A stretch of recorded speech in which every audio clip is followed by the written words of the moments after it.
This is Saturday Morning Mysteries. And we're your hosts, Alexis and Grace.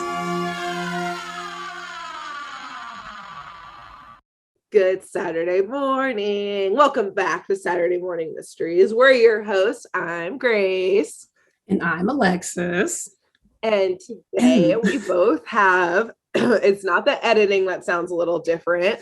I've got a little bit of allergy voice because I live, what we just learned, in the country's grass seed capital. The grass which seed means, capital of America.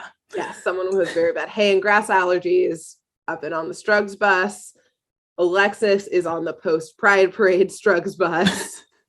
I had a little too much fun today. Spent an entire day outside and engaging in festivities for a good cause, of course. It was all worth it. Exactly. It was totally worth it. But now here I am recording with a slightly little off. Slightly coarse voice, but don't worry, we feel fine otherwise. Yes. And we are here with energy and excitement, ready to still tell you some classic animated cartoon, true crime comedy tales. Air quote, air quote, in and out of air quotes. Yes. And today is a hoarsely told tale from Alexis, her first Rescue Rangers episode, which I'm very excited for. So yes, my first Rescue Rangers. Support your local Pride Parade if it hasn't happened yet when this episode aired, and take your allergy meds if you need, like me. And, drink some tea. Herbal tea is great with honey. Surprisingly, my voice was slightly more coarse this morning before I had some enjoyable tea, so I do highly recommend that. Good. Cool. And yeah, take it away. I'm gonna take it away. And real quick, I'll say, last week, if y'all were listening in, you heard us mention that Rescue Rangers movie was getting ready to drop, I guess, on Disney Plus. It did not come out in theaters. It was straight to Disney Plus. Well, it has been released since we recorded that episode. At that time, I think we recorded that like 2 weeks before the movie came out, maybe. So now it's a few weeks later. The movie has come out, and I personally really enjoyed it. We'll probably do a separate Toon Tangent or something on that another day. But just if people were confused last week watching, like, do they not know that movie came out like almost a month ago? We know. We know, but we record things in advance and then release them later. So unfortunately, we just didn't have our timeline right with releasing it, but it doesn't matter because I think we still did a great job of introducing that movie in that video without knowing when it would be released or when, or without having seen it at that point. Which, as you know, we are a half-researched podcast, so we knew the movie was coming out, but not the dude. Literally almost spit my coffee out. So we got half of it right. Now we're here, people. Half research. All right, I'm not even going to take a sip now. It's just going to come out. Okay, so that being said, I'm going to tell you a half-researched episode. What? I'm just passing it to you. Oh, gosh, sorry. I'm not calling you out. I do the same shit. Call me out there too. That's fine. So yes, I am here today to retell another half-researched episode of Rescue Rangers. And so today I would like to tell the story of that one time that the Rescue Rangers valiantly saved the day by settling a will dispute between bickering brothers. Whoa. Yeah, right? I'm sorry. Before you even start this episode, I know you're going to make it very entertaining and funny, but I'm actually just imagining that's just paperwork. It's like just an episode of paperwork. Yeah, they actually are there just to notarize stuff. Yeah. They call it actually the most boring episode ever, but it's also like Instagram versus reality of like being a lawyer is that it's just mainly paperwork. And so, but then everyone on the outside is like, oh my God, it's a will dispute. AKA Chip and Dale just had to run to FedEx Kinko's and like print something or whatever, or like make copies. Exactly. get notarized signatures.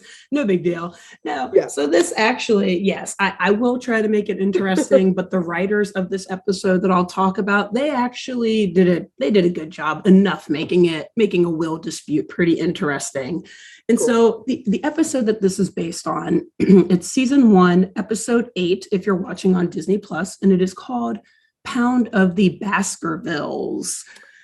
I see it in your eyes already. So before I get to the pun in that title, let me back up and say, I am not an expert on wills, y'all. I did take one class in law school on wills and estates, and there were like a few questions on the bar exam about wills and trusts and stuff, but that information is long gone out of my memory. Great. So as Grace alluded at the beginning, I half researched wills and estates and trusts in preparation for this episode to make sure that any relevant topics were at least somewhat properly covered. But I'm only going to be like touching the iceberg, or the tip of the iceberg, excuse me, in terms of like wills and that like body of law. So do not, please, take anything I say as legal advice or any like legal reasoning, legal opinions, etc. It's all just me joking. So back to the episode itself, Pound of the Baskervilles. Many of you dear listeners, including Grace, as I saw it in your face as I said that title, you may recognize this title because it is a play on the name of a famous story by Sir Arthur Conan Doyle, the author of the Sherlock Holmes mystery books or mystery stories. And the one that it's based off of is The Hound of the Baskervilles, which came out real quick. Go for it. I'm sorry, this is a total side tangent, but I just had like this recovered funny memory that does tie into also what we just talked about of my very brief, only couple months stint in which I worked at a law firm. And then, because it was like Lowell's, the IP law firm, but I was just doing like the filing and paperwork and not the actual like law part of it. And it was to me so boring and easy that I just listened to books on tape the whole time. Yeah. Including, I think this book, because I listened to a shitload of the Sherlock Holmes books. Did you? Oh my God, we're going to have to talk about this after. Yeah, okay. Anyway, I love it. Because, so I'm going to admit, I've not read or listened to any of the Sherlock Holmes books, and I know that makes me kind of sad. So I definitely want to talk to you about that after / where did you get those audiobooks? I want them. Yeah. Spotify has a bunch of free audiobooks. If they're out of the Creative Commons. Which it is, because this came out in 1902. Yeah. Or not out of this is public domain. Sorry. Yeah. Creative Commons. That's the word. Anyway, other conversation for another day. But anyway, so yes, I've not read any of the Sherlock Holmes stories, but I've seen one of the 2, I believe, RDJ, Robert Downey Jr. movies, and I watched the show on BBC with Benedict Cumberbatch, which I really actually liked. And coincidentally, this episode from that show was my favorite one. So they did an episode based on this story, on the Hounds of the Baskervilles. So funny that you said that you love this story. And then I was like, well, I love the TV version of this story. So boom. I was very happy to kind of happen upon this Rescue Rangers episode. So essentially, and in like less than Spark Notes fashion, like truncated Spark Notes, that Sherlock Holmes story is about an attempted murder that was inspired by the legend of this demon hound.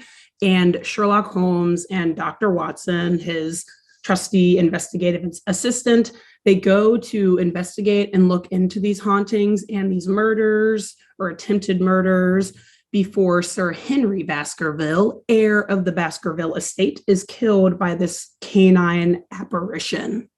And so this apparently was also, and Grace, you probably know this more than me, but this was Sherlock Holmes's first appearance since his death in The Final Problem, which I think was like a short story from the late 1800s. I don't know.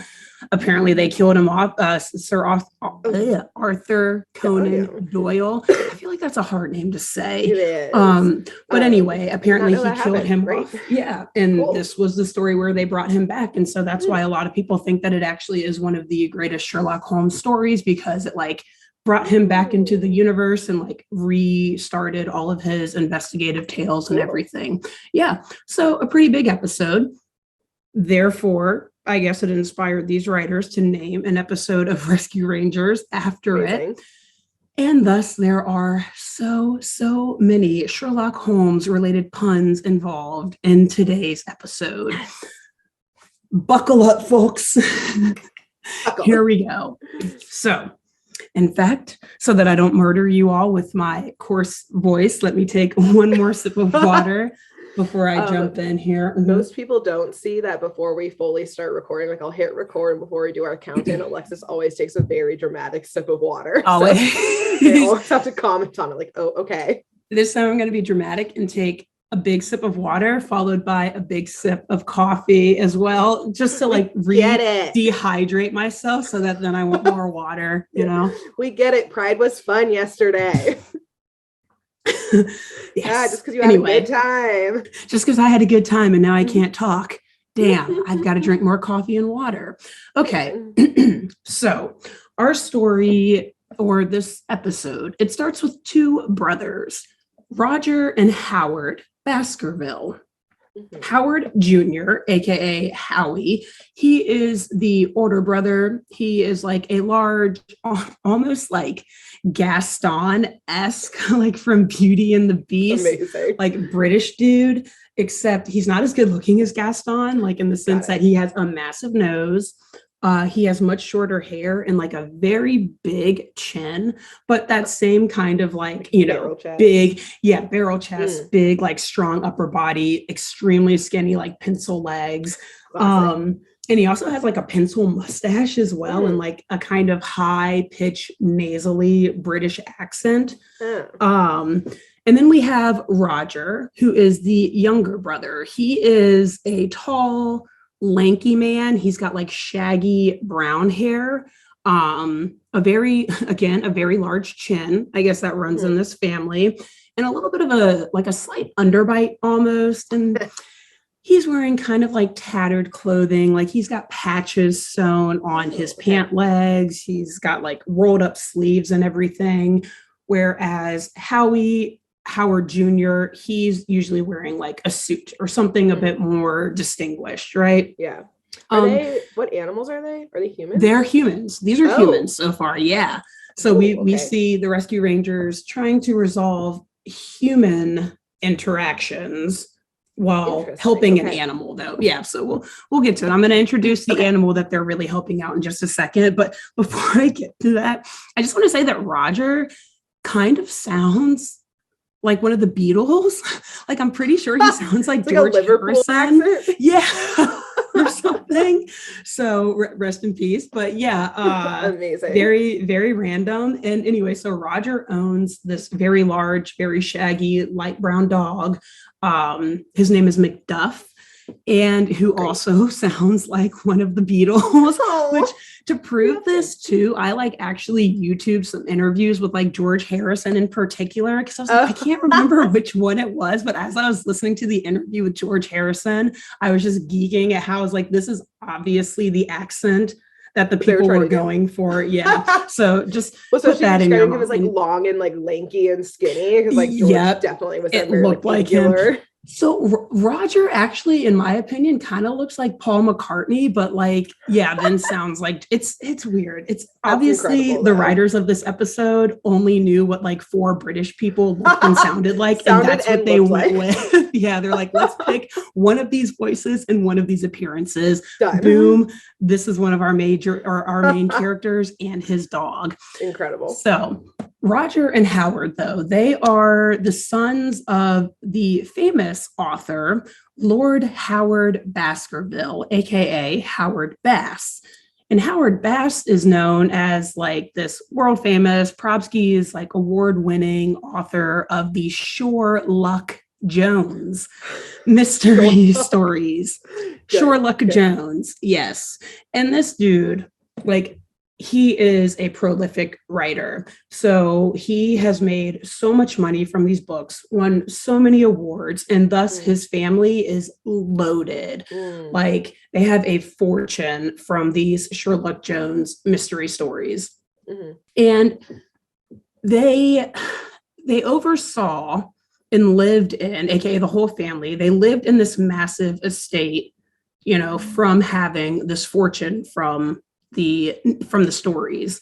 And when I say a massive estate, I mean like one of those with like knight's armor lining the hallways. Like a palace. A palette, like giant portraits hanging like floor to ceiling, paintings, chandeliers everywhere. Damn. Just sprawling gardens and estate grounds and like wooded grounds behind them, and like a groundskeeper's shed, and just massive. The whole 9 yards. Are they in England? Undetermined? I want to say yes, but when I was rewatching the episode yesterday, I noticed that one of the main characters does not have a British accent. I'll explain in a moment. Okay, sorry. I'm getting ahead of this episode. No, questions already. It's fine because, up until like I truly did think that they were in United Kingdom or something as well. Until just last night. I'll get to it in a moment. Okay. You'll see why I'm confused. But we'll act like they are, I think. Okay. It also doesn't really matter, but great. We'll say that they're in the United Kingdom. So this dad, Howard Bass, unfortunately, he did eventually pass away. He's an older guy, and Roger and his son, Howie Jr., the author's son, Howie Jr., they're adults now. They're trying to get by in the estate, knowing that their dad's gone, but also they have this feeling that like their dad would never leave them without a will in place. And it appeared that he died intestate, which essentially means you never said what you wanted to happen with your property. You didn't write a will. You didn't tell anyone like, hey, put this here, or like send this life insurance policy to this person. So they're like, how could our dad have all of this stuff, all of this wealth, die and not want anyone to have it, like for all of it just to get sucked up and go to the state? Every accountant and lawyer that this very rich family would not have advised. No. Not having this prepared. Okay. Always put it in writing. Unfortunately, so many famous people have passed away without getting wills, either because they just didn't trust the system or just because they didn't think about it. I don't know why, but I'm pretty sure like Aretha Franklin did not have a will when she died. Really? Yeah. And there was someone else. I think it might have been her too, but like she had a lot of kids. And so then it became this very like intense debate. Yeah. Okay. Well, who gets what? Who was the firstborn? Who was closest? Like who? Anyway, write a will. Don't ask me to do it because I'm not an expert, but find someone who can. Anyway, so the sons started to realize though, shortly after their father's death, that the dad did actually write a will. But being this famous mystery writer, he was unable to distinguish the line between like reality and fiction, and decided to hide the will. So as to like encourage some sort of like detective like hunt akin to those in these Sherlock Jones books. Oh, geez. But unfortunately, I guess maybe the dad didn't realize that the brothers were as, at odds as they were, because this little game that he tried to plan for them, it actually led to an even deeper divide between them.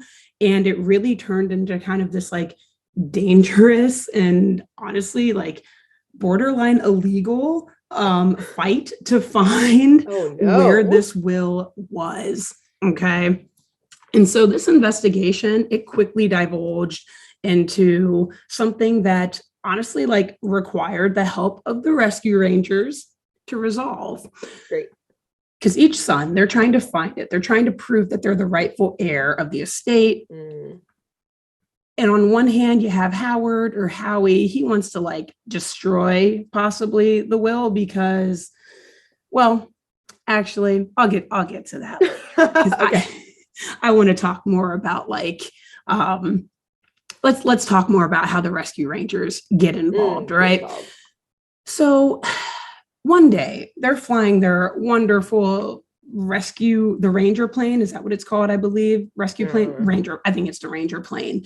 Great. They are careening in and out of the strong storm. And actually, if you're watching the show, when the title credits or title opening, whatever first starts, when the plane is like going crazy in the storm, that's from this episode to like give you an idea. Oh, amazing. Yeah. It's like, oh my God. Well, Gadget's having the hardest time trying to control this thing, right? And so the plane, it's overtaken by the winds and the lightning is making it hard to steer. And so the plane is like careening towards this very large, eerie looking estate / mansion that appears beneath the clouds. And Gadget, she's unable to make a clean landing. So she crashes the plane directly through a window in the mansion and just like right through that shit. Like, oh well, Bug it. Like clearly they're rich enough to fix this. They'll think it was just like a stick or like a tree branch that fucking flew through the window. Who knows? And so Chip, who I will say coincidentally, and actually not really surprisingly, he happens to be a huge fan of the Sherlock-Jones stories. He notes once they crash land into this mansion that it reminds him of one of the mansions from a Sherlock-Jones book called The Adventures of the Swelling Dwelling. Okay. And so right as Chip says this, the gang hears this very loud, chilling, howling noise echoing throughout the hallways of this mansion. And they're like, oh my God, is this like a demon dog? Like in yet another Sherlock Jones book, of course, inspired by Hounds of Baskervilles. And the gang, like they all run and hide as they hear this howling getting louder and louder. And what do they know? Macduff, the big, furry, lovable, scraggly dog, comes busting through these double doors down the hallway. And he's actually running away from something. And they're like, what the hell is going on? And it turns out Lord Howie, he busts through the double doors behind Macduff with a gun, no less, like a double-barreled shotgun. And he's just like shooting after Howie, or excuse me, after Macduff, trying to get him out of the estate. So we learn that Chip and Dale and the Rescue Rangers, they've crash landed into the to the Baskerville estate, or the Bass estate, and that Macduff for some reason is like running from Howie for his life, about to get murdered by his owner's older brother. Yeah. So they're hiding. The Rescue Rangers continue to hide because they obviously don't want Lord Howie to accidentally shoot them. Smart. And, Macduff, he's able to kind of get away from Howie because it turns out that Howie has, you can relate, he's got pretty bad allergies. And so he's like constantly sneezing, like as he's running after Macduff, and eventually like Macduff is able to like sneak away while Howie is like in a fit. Yeah. So it's good. And he actually runs into the Rescue Rangers, the dog does, and says like, oh my God, what are you guys doing here? We have to get out. Lord Howie hates animals. If he sees you, he'll kill you. He didn't say kill, but he's implying like it's going to get dangerous if we stick around here. So maybe he will kill you. They just didn't make it that explicit in this Disney afternoon cartoon.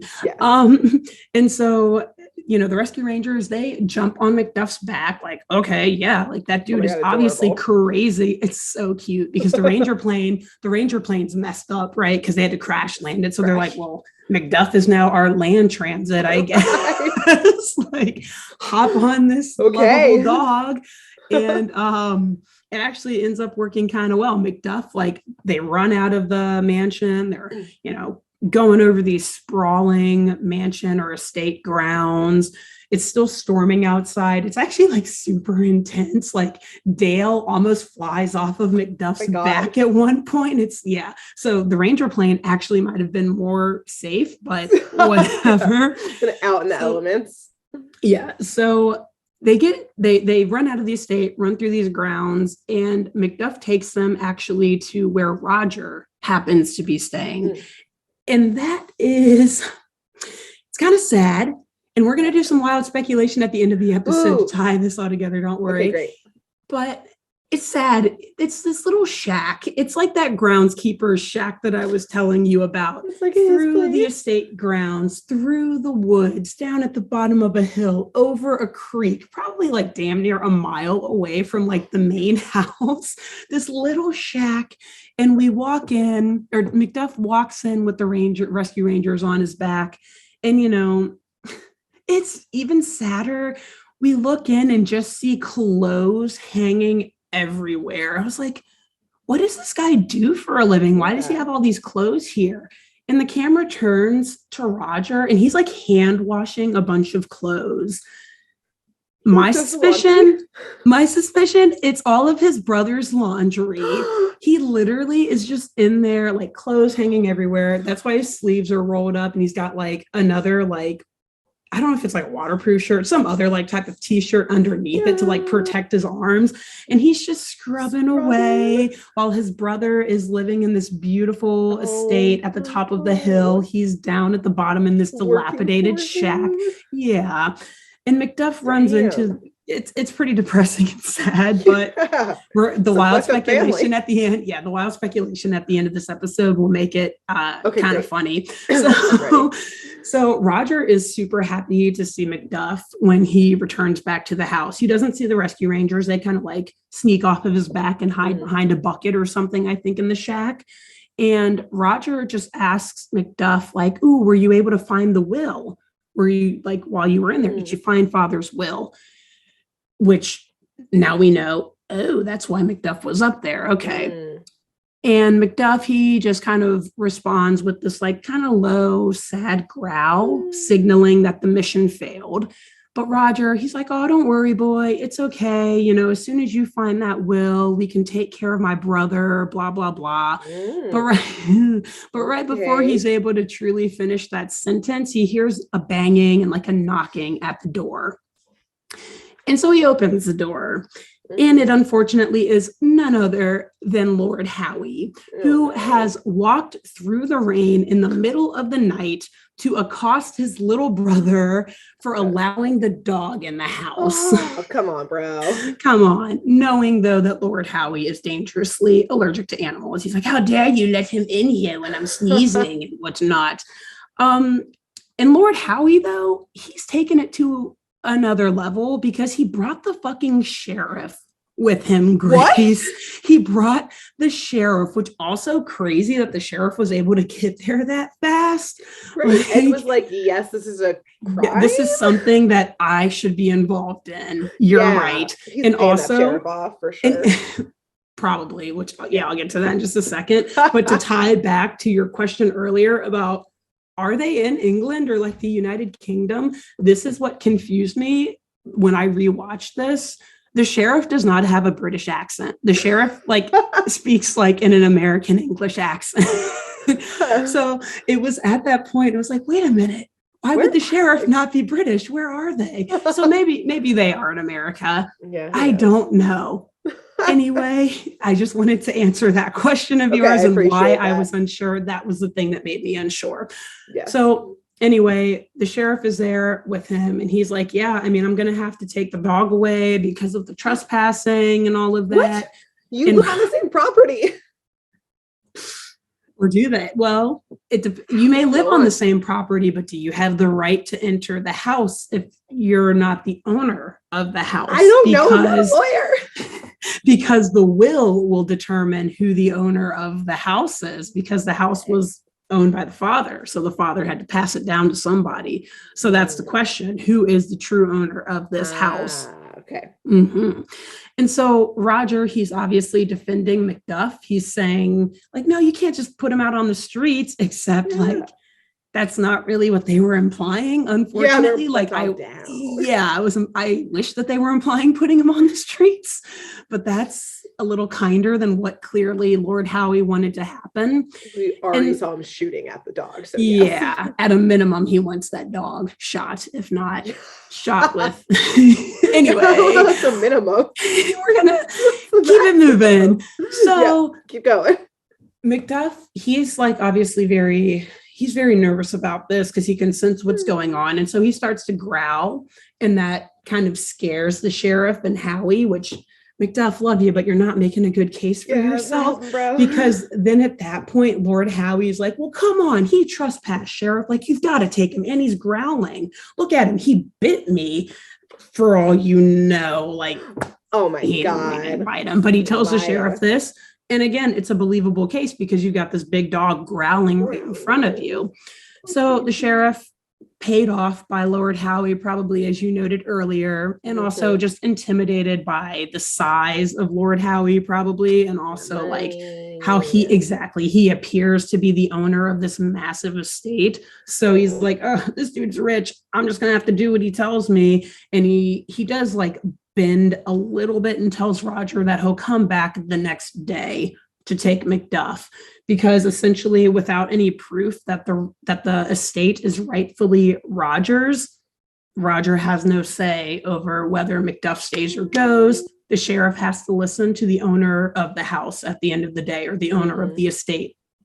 So they leave.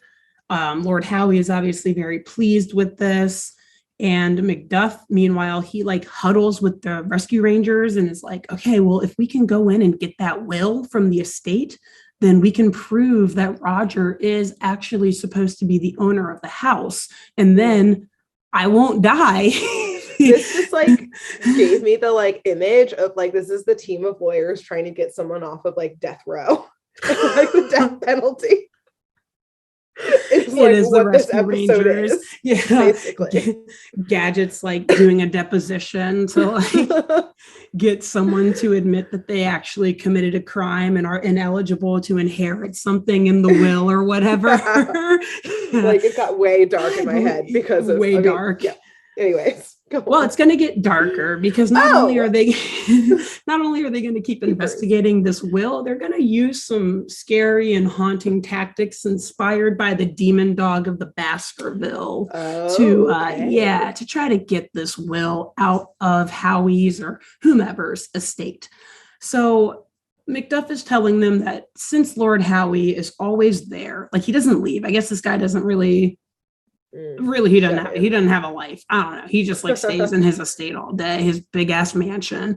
But since he's always there, Macduff is not really ever able to like sneak in and get by him to look around for the will, which also, how would this dog know where it is when the humans don't? I don't know, whatever. Right. Anyway, can you read? I know, that's what I'm saying. Like, can he read these books? And which I have suspicions to believe he cannot, other than the fact that he is a dog. We'll talk about those later. But so Howie is saying Macduff is saying we need to get Howie out of the house so that we can find the will. And Gadget's like, oh, and we also need to get him out of the house so that we can get our Ranger plane, because that is still just crash landed randomly by a window. Good point. And so Macduff says that the best thing that they can do to get him out is to scare him out. And this gives Chip an idea. He remembers reading about some scary events in of course, Sherlock Jones story, The Adventure of the Ghoul Next Door. I wish I would have researched all of these different story names to see if they were like directly inspired by, I think so. Some of them definitely are. A couple of them though, I'm like, I feel like they just are saying random, The Adventure of the Ghoul Next Door. I don't know, like the girl next door or something, but that's funny. I don't think that's a Sherlock Holmes reference. Anyway, so the Rangers, they return to the estate. It's late at night still. The thunderstorm is still booming and, rattling outside. I can't talk. This is not news. And with the help of Macduff, they begin to like fake haunt the estate, particularly in Lord Howie's chambers, to try to scare him away. Scooby-doo. It is. It is, because like you see, there's like a painting on the wall and it just like starts shaking from side to side. And in reality, it's just like Zipper, like pushing it and stuff. But like Lord Howie can't see him. and like a window blows open and the curtains are like flying everywhere and Howie's freaking out, but really it's just like Monty and Gadget, like with a bellows, those things you use to like blow air onto fire. Whatever. And then Chip and Dale are just like in dresser drawers in his room, like pulling them open and closed. Amazing. So it just looks like there's chaos going on around the room. And since they're all these like little woodland creatures, he can't see them. And because it's like late at night. So Lord Howie is freaking out. Actually, he's like hiding under his covers, trying to say like, you can't scare me, even though I'm hiding under my covers. Actively. But then at a certain point, like the gang realizes that their scares aren't working enough. So they get McDuff to like do this nice little makeover. They like put flour on him. They sharpen pencils and paint them white and then put them in his mouth to look like giant fangs. Okay. And they send him into Lord Howie's chambers. And so when Lord Howie like sees him, he thinks it's the demon dog. Okay. And it actually like scares him quite a bit. So it kind of works. I know we're laughing about how ridiculous it's successful, but it works because Lord Howie, he jumps out of bed. He's screaming. He's like ripping shit off the walls, running. Yeah, like trying to like throw it at McDuff and run away from him. Damn. He runs into the hallways and he's like running into shit because he's just like so blinded by his fear that he's just freaking out. Like also like super rich kid problems, like breaking a bunch of obviously expensive shit in this mansion and just not even caring about even blinking an eye. I'm going to have to repay for that. Or replace that. These like honestly probably antique looking random artifacts that their father clearly loved collecting. None, not a one. Anyway.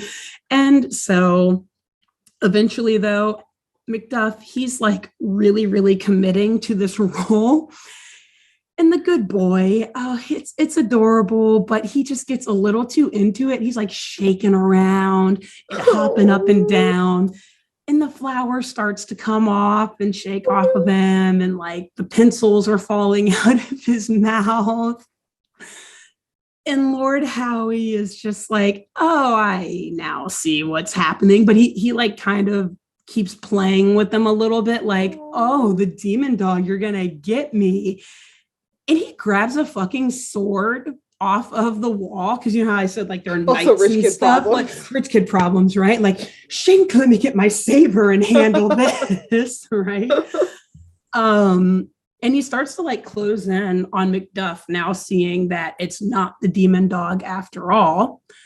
And McDuff is like terrified, like, oh my God, now what do I do? Like the rescue rangers aren't here I don't know. I guess they were still in like the bedroom changer. Yeah, I think they were still in like Howie's room or something. I don't know. But out of nowhere, there's a shield on the wall that was with the sword that Lord Howie pulled off. The rescue rangers like roll it down the hallway and Lord Howie like hits it instead of hitting McDuff, which it's actually very funny. It like sends a shock through his body. Classic. Whatever. And anyway, this gives them a chance to escape though.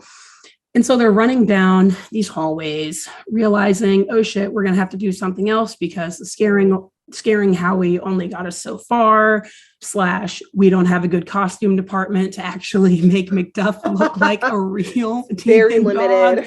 Yeah, so the flour did not work too well.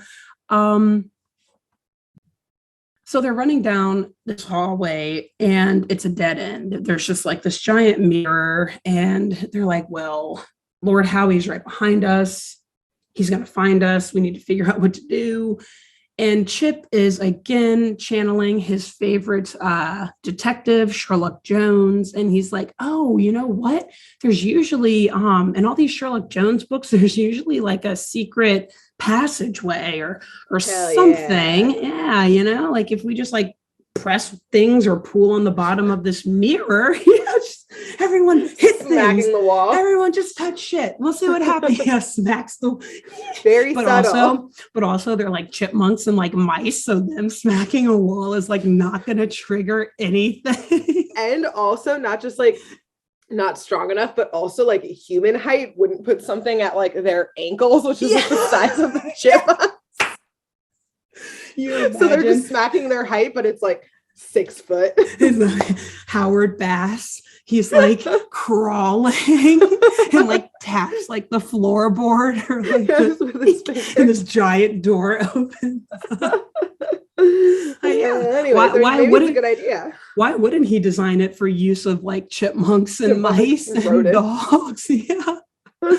And also, real quick, I have to say the book that Chip was referencing when he thought about the secret passageway, whatever, is called The Adventure of the Doctored Watson.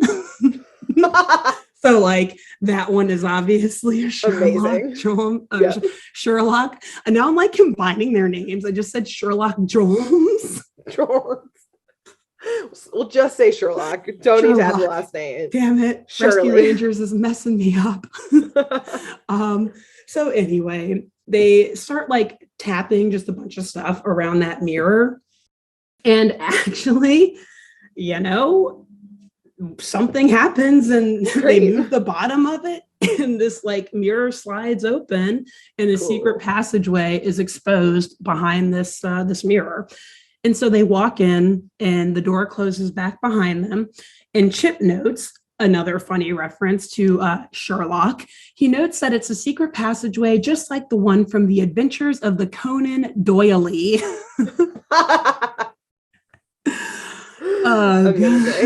Amazing and ugh at the same time. Which also, laughing about that joke has made it even harder for me to say Arthur Conan Doyle's name. Arthur Conan Doyle. I keep wanting to say, like again, Rescue Rangers, you're messing me up. Fucking with me today. So Macduff is worried now that they're like trapped, I guess, in the secret passageway that they are never going to find the will because they're stuck in here. And now Lord Howie is clearly awake. He's clearly onto them and they only have until tomorrow until the sheriff comes back to take Macduff away. So Chip, he assures him not to worry, saying that Sherlock Chip is on the case, much to the chagrin of the rest of his teammates who, I haven't really mentioned it, but they're super fucking annoyed with his Sherlock Jones references throughout this entire episode. Like, you're not better than us, Chip, because you read more. You're not. And also because like this mission is actually kind of scary for them. Again, giant man with a shotgun shooting them, thunderstorms outside, crash landing the Ranger plane. And this whole time, all that Chip has been able to talk about are these fictional stories, right? Which also, it should have been Chip Jones / Chip Holmes, not Sherlock Chip. Yeah, Chip's his first name. Sherlock's the first name. He did it wrong. He did it wrong, so he's not even a real fan. Anyway, so Chip notes that the first thing that Sherlock Jones always did in his books was find some clues. No fucking way, Chip. Really? Like you should do in your normal job as a detective. You don't need to read a book to do that. You own a detective agency, dude. It's your job. And obviously Gadget and Dale are like, oh my God, we need to get home. I cannot stand this dude anymore. But they're at the same time, they're like, well, a couple of the references you've made so far have actually worked, AKA the secret passageway. True. So they're annoyed, but they're still like kind of like willing to entertain his references. And so they're going through this passageway. It's very dark, or this like secret little passageway. And I can't tell if they're seriously trying to like work with Chip and finding these clues, or if they're just totally messing with him and making fun of him.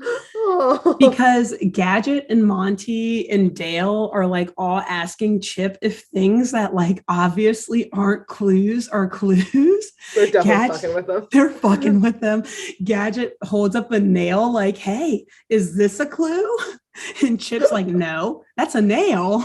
And Monty's like, what about this? Is this a clue? And I wish I could do Monty's accent, by the way. I can't do an Australian accent. It's like, I don't even know if you can call that Australian. It's like the weirdest accent I've ever heard.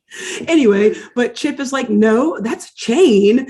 And so they're just all like showing him random stuff and like totally. Also, Macduff is like, I'm about to be murdered, people. I'm on death row. Can we not joke around right now? Like, serious. My owner is living in a shack, and I'm about to be murdered. Yeah. Clearly, have no concern whatsoever.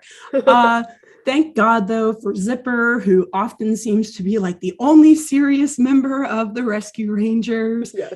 He notices like these inscriptions on the wall of this passageway. Oh, cool. And he is like alerting the gang, and he translates the inscriptions. Obviously, he translates them into his like fly buzzing noises. But I guess Monty. I think it's like Monty or Chip is able to then interpret his fly buzzing into English to read the inscriptions as saying, bring light to the darkness. That's what these inscriptions on the wall say, which actually, that's a good saying for many reasons. I think that has a lot of real world applicability. Bring light to the darkness. Cool. And so they're looking around for clues related to this. Like, well, what could we light up? The whole fucking place in here is dark, but we're rodents. We don't carry lighters with us. And so they look up and they actually notice that there's a candle holder on the wall. And Chip, another great reference, not Sherlock related, but just a funny story name. He says that in The Adventure of the Wicked Wick of the Wax, Sherlock Jones opened doors, like secret passageways, with a candle holder. Classic. So yeah, Wicked Wick of the Wax. So I actually, when I heard that one, I had to pause and laugh for a second while I was watching. I don't know why it made me laugh so much, just like Wicked Witch of the West, or I don't know. I clearly have a lame sense of humor. But so they all like get on each other's shoulders or whatever so that they can reach this candle holder, and they pull it down. And of course, another secret door within the secret passageway opens up. Again, one of those kind of mansions, y'all. One of those kind of estates. Honestly, it's massive. Like, for real. Imagine how much fun you would have, like, hiding from the world in that mansion. Oh, yeah. Would you bid? I would not purchase a palace unless it was filled with secret tunnels. And then with another secret passageway inside of the secret tunnels. And you're going to love it even more. You're going to love it even more in a second when you realize what the second secret passageway was for. But first, real quick, I will say, since the candle holder thing worked, Dale and Gadget are like, okay, you've now gotten like 2 or 3 like helpful clues from these Sherlock Jones books. So they're also like, maybe we'll back off a little bit from you, Chip. They're like slightly less annoyed, but also just anyway, Chip is responding like, well, it's elementary. Oh my God, elementary, dear Dale. But instead he says, elementary, my dear dummy. Damn. Like, how so they were definitely making fun of him, and he's like, fuck y'all. Fuck y'all. Like, you guys were joking with me before. Macduff's life is on the line. I'm trying to take this seriously, dummy. Anyways, so they run into this secret room. They run into the secret room, and it's awesome because Gadget notes that it's like an office, actually. So imagine having this office in a secret room in a secret passageway. Yes. And it gets even better because Chip is like scurrying around the room. And he's like, oh my God, all of these objects in here are from different Sherlock Jones stories. Bear with me, audience. From the please. stories. From the stories. For example, there's a bent poker from The Adventure of the Hard-Headed Hottentot. No idea what that one references. Got it. I don't know either. Yeah. There is a doctor's handbag, like in The Adventure of the Soda Pop Surgeon. And last but not least, there is a blood-stained manuscript, like in Chip says, wait a minute, I don't believe it. this is the bloodstained manuscript from Sherlock Jones and the Adventures of the Mysterious Mystery Writer. Which also, though, yeah, back up. Why the fuck is there a bloodstained manuscript? Yeah, like you guys have actually just walked into like a another crime style. Like yeah. This author was actually a serial killer and just wrote about his crimes. Pretty much, yeah. It's okay though. He only killed other criminals, so it's fine. Great, awesome. Wow. Okay, this is wild. I do love this, but also get an actual authority in here. Where's the sheriff? Where's the sheriff? He's too busy trying to kill Macduff. This dog. Kill puppies rather than like solve get those cold case files because which also upon rewatching it, not only did I have to double check for the sheriff's accent to make sure like, wait, this dude's not British, but I also had to make sure that he was in fact a sheriff because the entire episode, he's really just playing the role of dog catcher. Like that's it. Which like, I guess maybe in some jurisdictions, the sheriff is also kind of like de facto the dog catcher, but like. Don't you have more serious crimes? Exactly. Pretty sure. Anyway. You know what? Maybe this is in America because people are being over policed and call the police way too often. Yeah. So maybe this is America. It probably is. Anyway. Howie is practically a Karen. Anyway, keep it moving. So at this point, after seeing, all of these things, all of these like objects from some of his favorite Sherlock Jones stories, Chip is like, oh my God, we are in the workroom of none other than Howard Bass, the creator of these stories. Right. So they have now made the connection that this estate is Howard Bass's estate. And Macduff, and Macduff, he's like, oh, you know what? Lord Baskerville did used to write books, but he didn't use his real name, which such a good but dumb boy, Macduff. He's so cute. But I mean, hey, he's a dog. He can't read, as we discussed earlier. I was like, I mean, he knew that his owner's father wrote books, but he didn't really know how famous of a writer he was until he sees that Chip is like so obsessed with this guy. And also, I guess all of these times that Chip has referenced Sherlock Jones, Macduff must not have known that that was like the main character of these books because at any point in this episode, he could have been like, oh yeah, my owner's dad wrote those books. Yeah, right. I thought that Chip and Dale already knew that because he was referencing it so much. He's just that big of a nerd. He's that big of a nerd. Wow. Like before, so I didn't include this, but before they even got to the mansion, like while the plane is like careening through the storm outside, Chip was already in the middle of reading one of the stories. Like he was reading a story to the gang on the plane, to which they were super pissed about because they were about to fucking crash. Crashing. Like, please stop reading. Please, we're all terrified. So yeah, this whole episode, Chip has just been absolutely fangirling. Exactly. And then now at this point, which also this is coming towards the very end of the episode, now Chip is like, oh my God. And so he is so excited, saying that like this is the room where all of his favorite stories were written. This is the room where it happened, y'all. The room where it happened. And Chip and Dale are now in the room where it happened. And so Dale notes that they've got to find the will soon. Night is almost over. They've been dilly-dallying long enough in these secret passageways. And Chip is like, well, if this is where the creator of Sherlock Jones lived, then I think I can figure out where to find the will, because I'm like, obviously his biggest fan. It's like, that's funny, though. This has always been the home where the writer of Sherlock Jones lived. You just now figured it out. So you just put the clues together, buddy. Sorry, but technically you should have been able to figure it out a while ago then, if, that is your logic. But anyway, so Chip, he like puts on his more like Sherlock Holmes looking outfit, like the trench coat and wait, he actually has one? He has one.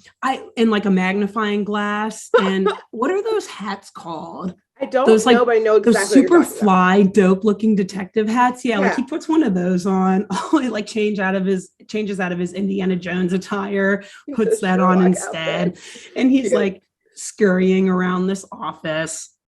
And he points up and says that the will should be behind a framed portrait that's sitting on the top of a bookshelf, just like it was in the adventure. This is my favorite one. The adventure of the will that wouldn't.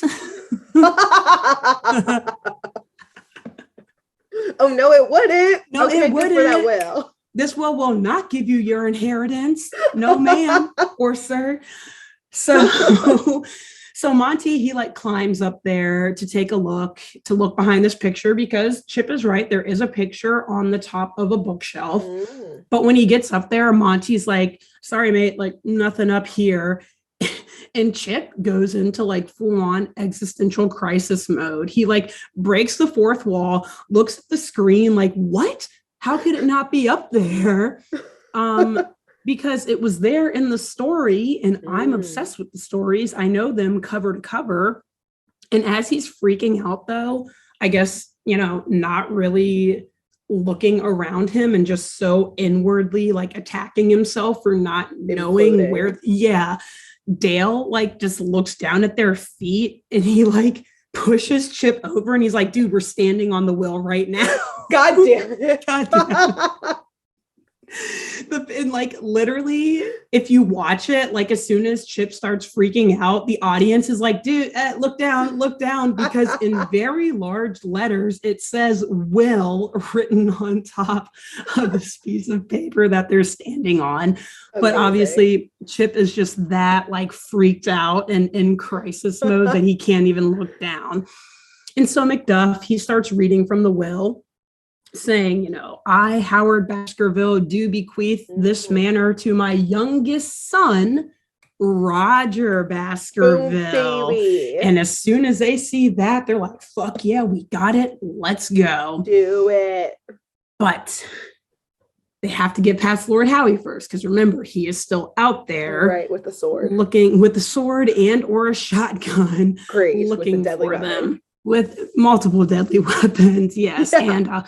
And a deadly, horrible accent as well, that nasally, high-pitched voice. Classic. So they try to sneak past him, but he catches them almost immediately as they exit this secret passageway behind this giant, luxurious mirror. And he obviously has also been looking for the will, because he's had suspicions that the house was supposed to go to Roger, but like he wanted the mansion. So he's like, well, no one can see this will. He grabs it from the animals and he just holds it up to a candle. Yeah, it's like not even like this is no issue, not a fight he's whatsoever. Like, he just give it, drop it. Bad boy Macduff. Drop it. Give me that little. Yeah. I mean, honestly, like a good boy the whole time. Honestly, like he could have yanked it from Macduff's mouth. I guess that would have worked too, because it would have ripped it up probably. Anyway, whatever. Not as dramatic though. Yeah, right. So Lord Howie, he holds the will up to a candle, and actually, like the top of the will is like slowly starting to burn under the flame, but using some very quick thinking and logic, the animals, they open a window knowing that storm is still bellowing outside. And it blows in a bunch of wind, blows out the candle, preserves the will. But Lord Howie, using his human intellect, is like, I mean, okay, I can destroy the will whenever I want. Like the thing that matters is now I have the will. Like, yes. Off with you, animals, off with you. But remember, he's very allergic to animals. So as the animals are like trying to get closer to him to get the will back, he starts sneezing and like goes into this like fit. Again, Grace, you can relate. You're not evil like Lord Howie, but you totally know he's pretty much like incapacitated by this allergic reaction. And so meanwhile, as he's like running around sneezing, Macduff also, just to like add insult to injury, bites him in the ass or something, I think. Like it makes him drop said I bit before. You haven't seen nothing you don't yet. Know me, man. You don't know. And so anyway, Howie, he drops the will and the rescue rangers are able to grab it. And Chip is like, okay, go Howie now, Macduff. Now that Howie is like, he's not only is he sneezing to death, but he's also like on his ass, holding his ass because you just bit a chunk out of it. Macduff, you go down, get Roger, tell him to come up here. And then Will, meanwhile, try to like hide the will until you get back. So Macduff, he runs down through the estate grounds, goes and gets Roger. And the rescue rangers, they decide to hide in a nearby room. And they all like scatter throughout this room while Lord Howie, he like is able to get back on his feet. He's like pounding on the door, like, let me in, let me in. They locked him out.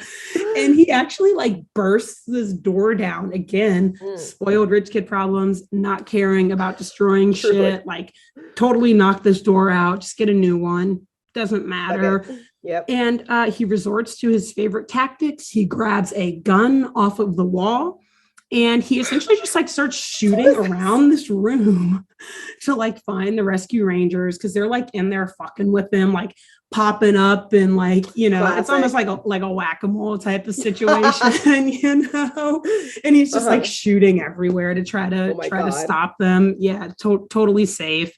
Totally not going to be an expensive cleanup. I guess maybe now he's like, damn it, Roger's going to have this house at any moment, so I might as well fuck it all up now and like leave it to Roger him. Problem now. Well, it's hard to take out of the wall. Apparently, they are not my problem. Sorry about it, Roger. But in perfect timing, Macduff is able to get back to the shack to alert Roger that something is going on up there. And just like the sheer excited barking of Macduff is enough for Roger to be like, let's go. This is it. Like he drops his shit, takes his apron off. Like his eyes are instantly serious and he like takes off running. Like an anime moment. It kind of was just with like worse animation, but it like he had that like intense look in his eyes of like, fuck, it's like go time. It's go time. This is it. Mighty Morphin Rangers attack, you know. Me and Macduff, like, put your fists together, boom. Yeah. And so just as they get up to the estate, Howie is like closing in on the rescue rangers. And it's like, again, there's like not a lot of struggle in this. I guess like Roger is very lanky and all of that, I guess, compared to Lord Howie, but like they're not physical with each other. Clearly, like Roger just kind of like grabs the will and runs off. Like you think that after all of this, like maybe Howie would like try to tackle him, or I don't know, maybe I was going to shoot him. Maybe, I don't know. Or, you know, maybe the rescue rangers like hand it off to him. Like there was just so much like shooting and shit. I was like, why is all of the anger being taken out on the walls and not on each other? Like, right. Anyway. I thought Howie would like turn around and shoot him and then it's all his because now he's the only heir. I guess maybe attempted murder is like one step too far. The sheriff was planning on coming back the next day. That's so it would be a little messy if he came up and saw Roger like shot dead in the office or in whatever room. Point. Yeah, so I guess maybe that's scruples. That's why they weren't doing it. And so they get the will. I think like Roger gets it and then hands it off to Howie because Howie can run away or whatever. Macduff. I don't know why I keep saying Howie instead of Macduff. I'm so sorry. So Roger gets the will and hands it off to Macduff because Macduff can run away. And Macduff, fucking badass, he jumps through a window, Grace. He doesn't just like run out the front door. He grabs that thing, runs through a window, breaks it. Such a good boy. I hope he's okay. Boy. And he just makes a run for it. Dude's not fucking around. He's like, I will not die. Okay, this will not is going today, to motherfuckers. Not today. Bust through a window. You know what? I'd like to think that at least one of my dogs would do the same for me. Probably. I could see Mako doing that. Yeah, Mako's a little psychopath. Mako would stab someone, actually. He'd stay and fight. Diary would fight and then try and save the day. But Mako would be like, let's do it. He'd have a little switchblade. A combo of Scooby-Doo out of context and Macduff fucking busting through this giant window. Exactly. When dogs go to the mat for you.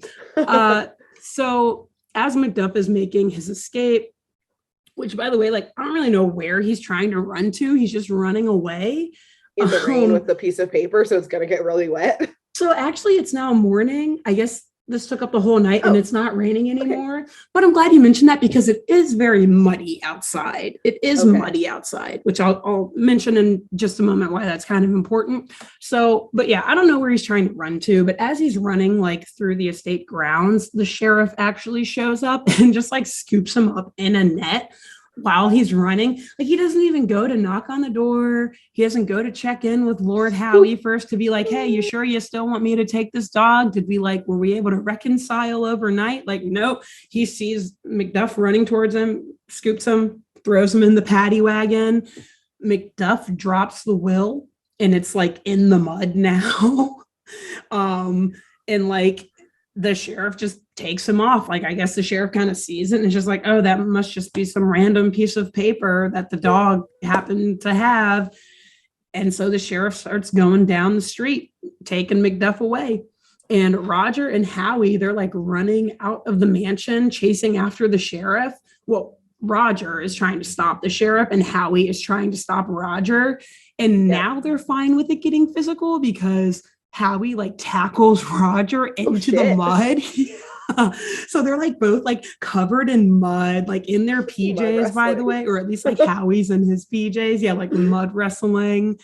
And Chip and Dale and the gang, they're like, okay, well, those two are too busy fighting with each other. So let's actually show the sheriff this will. So they like run, they pick up the will and a bunch of different like catapulting type of, maybe Zipper helped like a Rube Goldberg machine somehow. I hate to say I can't exactly remember how, but Dale gets on the top of the roof of this sheriff's van and he like waves the will in front of the sheriff's face, which would like probably cause a car accident, but okay.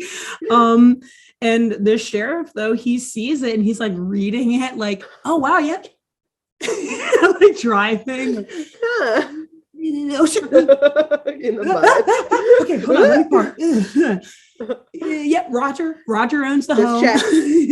Wow. Checks out. And that's it. So after the sheriff sees that, he like pulls over, lets Macduff out, and is like, so it turns out actually that Howie, you're gonna maybe need to be the one who goes. And Howie's like slamming his fists in the mud, very upset, very angry that his plan failed, that his squatting on his father's property can no longer continue. And that's the end of, honestly, the main investigation, how they help find the will that wouldn't. But so the next day, I guess, or maybe like the end of that day, we see the rescue rangers. They're back at the mansion. Gadget is like doing all the repairs on the plane while essentially like Monty and Zipper and Chip and Dale are just like chatting. Like Gadget's doing all the work naturally. And Macduff comes up to the gang and he actually has a gift for Chip. Like, fuck the rest of them, I guess. Like, you're the only one who gets something. But it is a nice gift. It is actually the last unpublished Sherlock Jones story. Whoa. And he's like, I think the old master would have wanted his biggest fan to have it. So super cute, that validation for Chip that, yes, I am his biggest fan and I get this unpublished piece of work that no one else in the world can see. But remember, this was a manuscript written by a human, so it's in normal size papers. Bigger than Chip. So when Macduff like hands it to him, it just like smothers him. It's like this giant manuscript, like this pile of paper, and Chip just like scurries out underneath it. And the gang's just like doing their classic like awkward laughing as like the camera fades to black, freeze framing, and the credits roll. Amazing. And that's it. That is the end of that episode, the Pound of the Baskervilles. Wow, I feel bad for shitting on will lawyers or whatever the hell they're called at the start of this, being like, your job must be so boring. If every like will dispute is like this, I think you've gone to the wrong lawyering. Yeah, right. Sounds thrilling. This is the juicy stuff. And I guess maybe I don't think that many wills end up this way. It's like all the wills you read about are like this, I feel like, in like textbooks, because they're like the ones that you learn the most from, you know? But in this case, I think that actually they could have used a good lawyer. Obviously, Roger, he could not afford one, washing his brother's clothes for a living. But real quick, let's do some wild speculation here to talk about this family dynamic. Because I have to fucked up family. It's pretty fucked up. Like, in a way, part of me wants to believe that the father probably didn't actually really want either of them to have this house, because like if he obviously gave it to Roger in the will, but if you really wanted Roger to have it, like just fucking give him the will. Why hide it? You know? Right, why make it this mystery? Yeah. So I guess maybe there was this thing where there was, even when they were younger, Roger and Howie were competing for their father's attention. Oh. And Roger was always the favorite. I want to say maybe there was like an out of marriage child or something there, because Roger and Howie do not look alike at all. Spicy. Yes. So I think perhaps that Howie, he's the older one, obviously. So, you know, first marriage, he's the older, only child, happy, but he was always more into like sports and stuff, being the more like thicker frame, like big upper body, little legs kind of guy. The father wasn't really into that. Perhaps Roger was like a second marriage child, or perhaps an, you know, out of marriage affair, something, who knows. Spicy, and then but he was like a bit nerdier, maybe a bit more bookish, more into the things that Howard Bass, the father, was perhaps into, being an author. And so Howie, maybe the son Howie, was probably a little intimidated by this. Like, who is this younger brother who now is going to take over my place in the family? As the only child. As the only child. Yes, it's supposed to be me. This is my estate, not yours. And so I think that kind of just like kept building up as they got older and older. And maybe even Roger, being kind of that like nerdy bookish person, was like, maybe he was helping his father write some of these stories, or, you know, maybe like bouncing ideas off of, you know, each other for the stories. And Howie was like, he didn't like this. He's like, well, like maybe I could have some good ideas too, but the father just wouldn't entertain it, you know, like, no, you're just into sports. You keep doing your sports thing.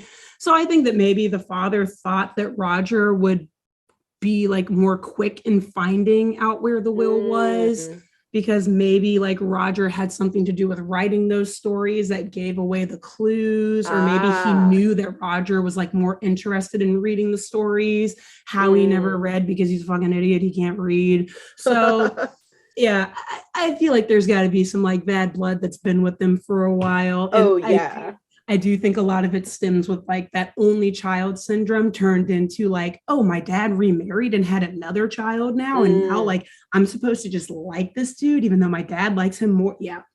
That is my wild speculation about this family, and why it would have been a super juicy will to write. For sure. Well, I think maybe to add on to your wild speculation of one, that clearly Howie Jr. was a spoiled brat. He was like having a tantrum. So like, for sure thought that he was just the bee's knees, and the dad was probably like, I cannot stand this spoiled brat. Like, what have we created and raised? Like, he's so spoiled. Yes, like they have to like earn this. Also knowing that maybe like he would destroy the will, so maybe he did have to hide it. But I do wonder if like there was also this slight tinge of like, yes, Roger was the favorite, but he would like pose these competitions between the sons regularly of like, like even small things of like the Sunday crossword, who can do it first? That's the one who gets the extra pancake today. But there were always like brain games type, like mystery solving type of stuff. And so that's even more why Roger would always win, and how it would be bitter as hell about it. That's why like having the mystery would make sense of like, it's a competition to see who gets it, the last one. Yeah. And they were these things from their dad were never like competitions of like, your physical abilities, you know. It was Yes. like, it was never, oh, hey, who can win in a game of football, or oh, one-on-one basketball or cricket or whatever the fuck they play wherever they are. I don't know. Like, it was always brain games. Exactly. Yeah. So, wow. That yes, is kind of a shitty dad, maybe, yeah. Which also, I mean, I actually think that's the big takeaway from this story. Like, this father, like, this was not a healthy family dynamic in any way at all. And the sons were just, making it even more unhealthy. Or actually, no, I guess it was the dad who made it even more unhealthy, because he knew that the kids did not get along and still hid the will anyway, making it almost impossible to know who owned the house. Like, pretty sure that he was like laughing from the beyond, like, oh, for sure. Look at those two little shits hating each other now more than they did back then. This reminds me of, and the new season just dropped, and actually we need to watch the second season, and at Justin watching list, sorry, because I'm the reason why I haven't watched the second season yet, but of oh fuck, why am I forgetting it? Umbrella Academy. Oh yeah. In the first season, it's like the dad who adopted all these kids died, and the dad was just like horrible and turned them all against each other constantly in competition. Yep, pretty much. And it led to a lot of fucked up kids. So yeah. Second season's good. You'll like it. I understand why Justin's upset with you for not catching up. I know. I just sometimes after work, I just need to escape from reality with cooking shows and not serious. Understood. All the funny things. Anyways, great work. Thank you. Fun episode. Yeah. We see the Rescue Rangers helping out George Harris, or I mean Macduff, the dog. And George Harrison from Beyond. Yeah. Amazing. Which, by the way, last thing I'll say, watching those videos of George Harrison, like the interviews, just to like make sure that was like his general accent. What a cool fucking dude. I feel like I'm really late on saying this, but like, yeah. You are, but that's okay. Also, just acknowledging it for this podcast. Like, it was an amazing interview. Appreciate that. A fun thing, side thing to look up next, actually, is George Harrison's son. So a great musician, all that stuff, but looks a spitting fucking image of George Harrison. Oh, it is really wild of how much they look like. Like one of John Lennon's sons, like Sean, who's also a pretty great musician, like, you can tell he's his son and stuff, but George Harrison's kid is like, it's like him. Yeah, dead. It's him reincarnate. Yeah. Wow. I'm pretty sure George Harrison did believe in reincarnation. So yeah. Yeah.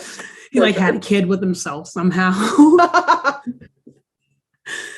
That's for another podcast. Anyway. Exactly. So anyway. On that note, so until we find out how George Harrison had a child with himself, who should they tell? Who should our listeners, our audience members tell about this podcast, Grace?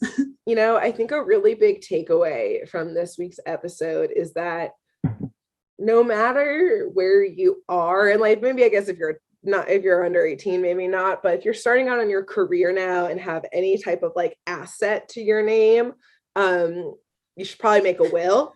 So you should probably tell your will lawyer about this and write in your will to whoever you're leaving all of your things to that in order to receive your inheritance, they must binge watch and listen to Saturday Morning Mysteries and continue to every week in order to get all the installments of your inheritance. So a quick, easy one today, but make that a requirement in your will.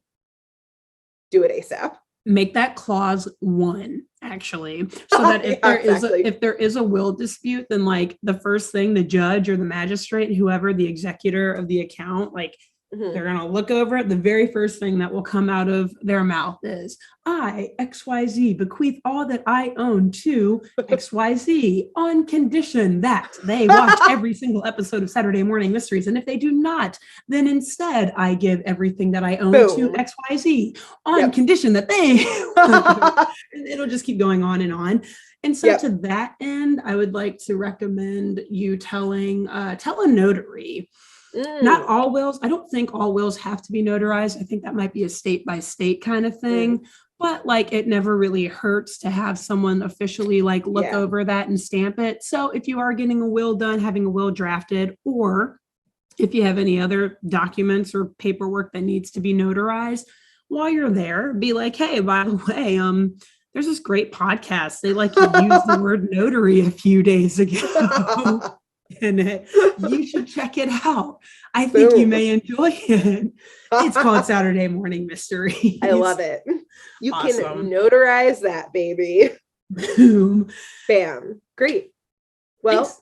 Cool. We'll be back next week. Yeah. More tales from Rescue Rangers. And until then, make sure you like this video if you enjoyed this story. Share it with your friends. Comment, subscribe, give us a review, a rating, whichever, wherever you're listening or watching. All the above. All the things. We love them all. We love you all. And I think that's all I got for today.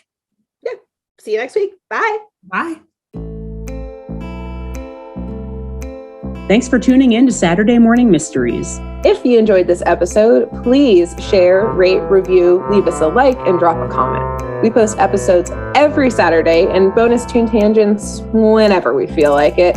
So please subscribe so you don't miss the shenanigans. And if you want to follow us on YouTube, click the bell under the YouTube subscribe button to receive notifications when new videos are posted. And if you want to subscribe to the podcast, we have no idea what you're listening to us on. So just hit the big subscribe button on whatever app you're using. We believe in you.